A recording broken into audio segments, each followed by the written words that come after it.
Hello and welcome back to Stop and Go F1 for this, our reactions to what may be an incredibly important qualifying session in the 2025 Formula 1 World Championship. We'll get into all that and more in just 1 second. Before that though, remember to like and subscribe, and a huge shout out to the members: Dakota, The Joyous James, Roman Myers, Cinnamon Strudel, Michael Johnson, F, Mr. Eurovision 1986, No Edam on Sandwiches, and our newest member, Flandy Skick.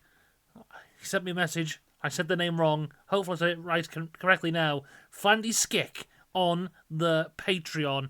If you want to become a member, click the link in the description down below. But let's talk about the Saudi Arabian qualifying session here. My goodness. Let's start at the start. Let's not get ahead of ourselves. Let's do this in some kind of order. Come on now. Starting with Q1, where it came out of the gates pretty much immediately that Max Verstappen had some pace. Yet again, Red Bull doing their Red Bull thing of looking pretty mediocre throughout the practice sessions. Then when it comes to qualifying, they're on it. I mean, in Q3, I think he finished third in the end, but he was still a questionable margin behind the McLarens. Then from the start of Q1, it looked like he was there or thereabouts. Initial time was just 1/10 off the back of Lando Norris.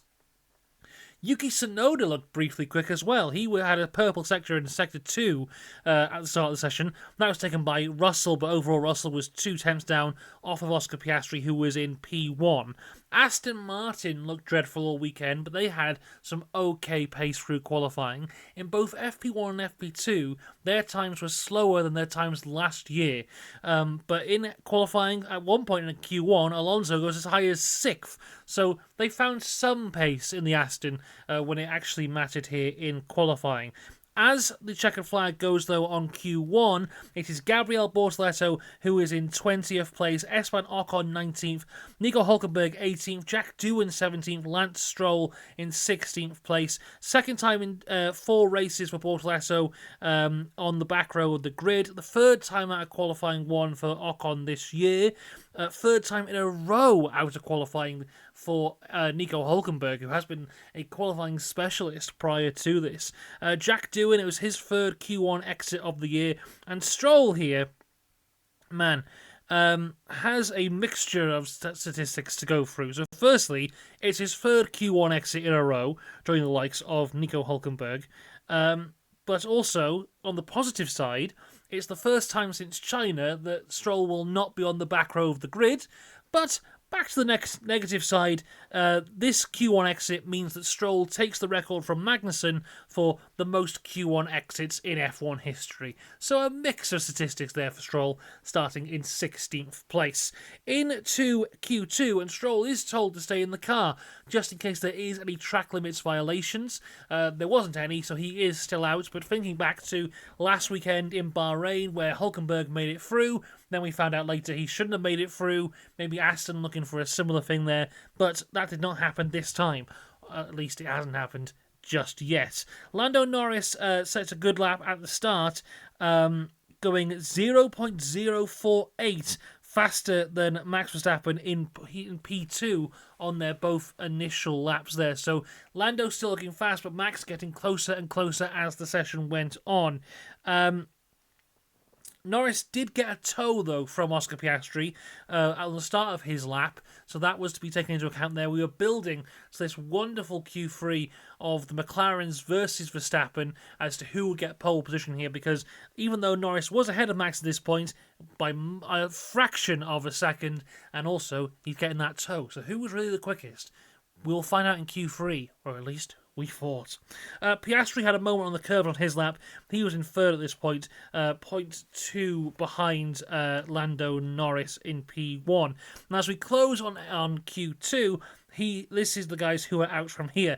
Behrman was 15th, Hadjar 14th, Alonso 13th, Lawson 12th, Albon in 11th. Alex Albon very unlucky there, missing out on Q1 by 0.007 of a second. Lewis Hamilton in 10th, just getting through. Man, Albon's had a few weekends in a row now where he's missed out on going through into the next section of qualifying by such small margins, showing how close our grid is at the minute. But yeah, Albon, second week in a row, being beaten by Carlos Sainz as well. So hopefully the rest of the weekend goes better for Sainz than last time out did. As I said, Ollie Behrman in 15th place. The Haas really struggling around the circuit this weekend. Just real no downforce from him at all. Every time you're on board with him, it looks like both Behrman and Ocon are just fighting the cars. Isaac Hadjar's in 14th, but I do believe he is one to watch. I think the Racing Bulls have got good straight line speed. They could be one to make a few overtakes in tomorrow's race. We'll wait and see. I think Alonso, he was happy with 14th in Bahrain. I think he'll be overjoyed with 13th here in Saudi. Like I said, Aston looked dreadful all weekend, but I think 13th is a good result for him. Liam Lawson has his best qualifying result of the year so far in 12th, and this is the first time this year he has beaten his teammates in qualifying. I did see something earlier this weekend about how Lawson is feeling more and more confident, and we're going to see the Lawson of old come out again. Maybe this is the first signs of that, but yeah, good result, I think, for Lawson, heading in a positive direction. Then, of course, Albon in 11th. We've already spoken about that. Let's go into Q3 now. The reason you're all here, to talk about Q3. Oscar Piastri sets an initial time, which is very quick, but immediately there's a red flag because his teammate Lando Norris is in the wall. We see a replay, too much curb on the throttle, in the wall. It was all happened very, very quickly, but it means that Lando Norris is out of Q3 and does not set a time. That whole battle of Verstappen versus the McLarens is now Verstappen versus a McLaren. Lando Norris, off the back of what we described as a bad qualifying in Bahrain, where he started 6th, will now start in 10th place. So, I was critical of Lando Norris making too many mistakes last time out in Bahrain. This is an even bigger mistake than I think anything he made last time out. So, a lot of work for Lando to do tomorrow. Is it possible? Of course it is. He's in a hell of a fast car. He's very talented, as we've continuously said, but he's put himself in a very, very difficult position here. And, on a bigger scale of everything, this hands a huge advantage in the championship to both Oscar Piastri and Max Verstappen, the two guys who are going for pole at this point. And of course, now Lando will start from 10th. It could possibly get worse for him if there's any penalties for part changes. I don't think there will be as we sit here right now. I imagine he will start 10th. But, if there's a gearbox that needs changing or anything like that, it could get worse. But hopefully for Lando, 10th is the best possibility here. As we go back to the track, though, the car's cleared, red flag is gone, we go back to proper racing.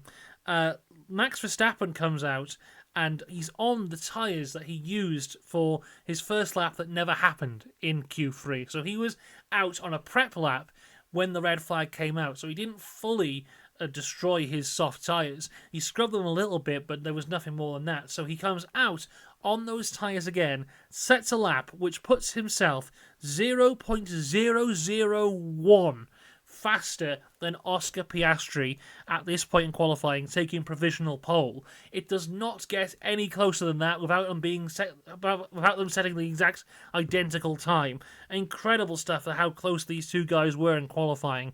But then, the maddest thing of all is Max Verstappen comes into the pits. We're running out of time at this point. There's not enough time for him to back the car into the garage and then to prep the car again for another lap. He does a full-on pit stop in qualifying and heads out again, meaning that when he set that time, which was 0.001 off the back of Piastri, he had enough fuel in his car for 2 laps worth, which means his car would have been heavier than what Piastri's was and on older tyres. So Verstappen, in a car which, we're going to obviously say it's not as fast as the McLaren. People will already be trying to say that it is.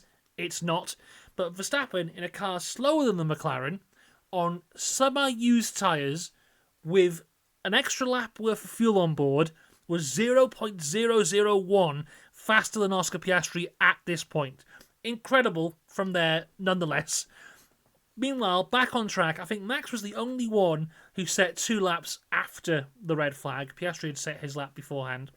Russell sets his lap, and he had a very good lap as well. He took provisional pole at this point. Piastri takes provisional pole back.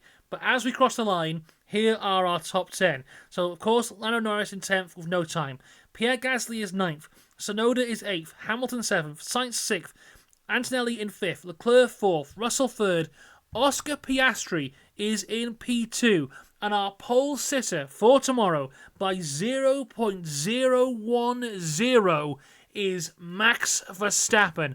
Another unbelievable lap from Max to give him pole position for tomorrow's race. Let's just run through this again. So, of course, Lando, we've already talked about that a lot. He'll start from 10th.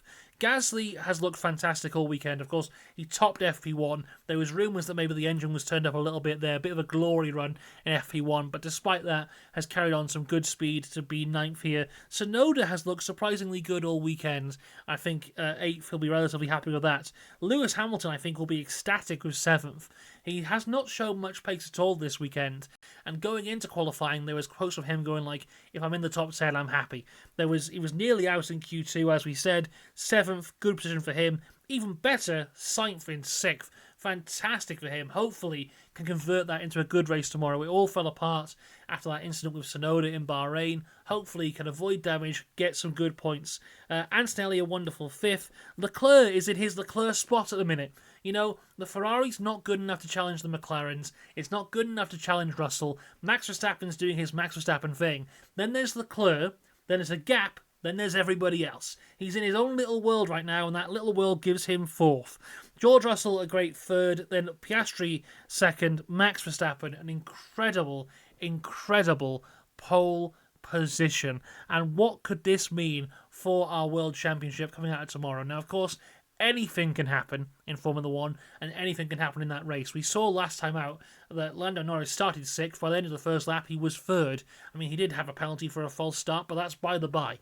So, you know, Lando Norris can come back from this. There's no doubt about it. But what does this mean for us? I've just ran the numbers. I put it on a spreadsheet. Now, it's unlikely to happen, but in the event that the race ends the same way it starts in the top 10, Lando Norris would lose the championship lead. He would also lose 2nd place, and he would be joint 3rd place on points with George Russell. If it ended like this, Max Verstappen would take the championship lead by 2 points from Oscar Piastri in 2nd. Then in 3rd place would be Russell and Norris, both on 78 points. Norris would be ahead on count back due to the win that he had at the start of the season. Now, of course, I do not think Norris is going to finish 10th tomorrow. I think that's very, very unlikely. I imagine he'll be top 5, if not top 3. But this does massively swing the championship in the way of Piastri and Verstappen. And the thing is, at the minute, is I imagine Piastri and McLaren have a car that consistently for the rest of the season can be up in those points. The question is, can Red Bull? How many races are we going to have like Bahrain where they're absolutely nowhere? And how many races are we going to have like Saudi and like Japan where they can pull out some kind of miracle? That's the question. Because after Japan, everyone was putting Max Verstappen's back in the championship. After Bahrain, they went, nah, he's probably not. After that lap, they're probably putting him back in again. So you can never count him out. You never know what's going to happen, and we have set up for what should be a very, very exciting race tomorrow. I'll be here to talk about all of it with you tomorrow, as well as all things F2 and all things F1 Academy. All that to come. Subscribe for it because I think it's going to be a lot of fun. We'll see you then. Until next time, have a good one. Goodbye.